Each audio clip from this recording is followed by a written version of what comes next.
नमस्कार दोस्तों, आज बहुत बड़ी अपडेट है। जी हाँ दोस्तों, अगर आप भी पावर स्टार पवन सिंह को दिल से मानते हैं तो आज आपके लिए इतना बड़ा खबर है कि आपने कभी सोचा ही नहीं होगा।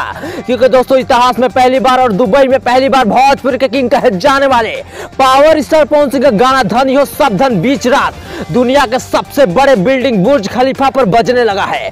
जी हाँ दोस्तों, दुबई के सबसे बड़े और रईस प्रिंस शेख मोहम्मद, जो कि पावर स्टार पवन सिंह के बहुत बड़े फैन हैं और दुबई के राजा के सबसे छोटे बेटे हैं। दोस्तों आपको बता दें कि दुबई एक इतना प्रगतिशील देश है जिसकी बराबरी करने के लिए भारत जैसे अन्य देशों को भी सालों साल मेहनत करनी पड़ेगी। और उसी दुबई के प्रिंस माने जाते हैं शेख मोहम्मद, जिनके शौक और खर्चे सुन अमेरिका देश भी सोच में पड़ जाती है।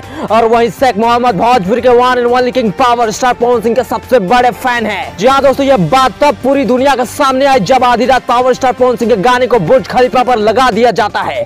जी हाँ दोस्तों, वही बुर्ज खलीफा जिस पर 30 सेकंड के गाने को चलाने के लिए लगभग 250 करोड़ खर्च करने पड़ते हैं। और इस पर पावर स्टार पवन सिंह का गाना बिन बोले ही बजा दिया गया। भारत ही नहीं दोस्तों, अब पूरी दुनिया के लिए सबसे बड़ी बात हो गई है। ये आज पूरी दुनिया के सामने ये साबित हो गया है कि Dubai prince Sheikh Mohammed power star Pawan Singh के बहुत बड़े फैन है, जो उनके लिए कुछ भी करने के लिए तैयार हैं।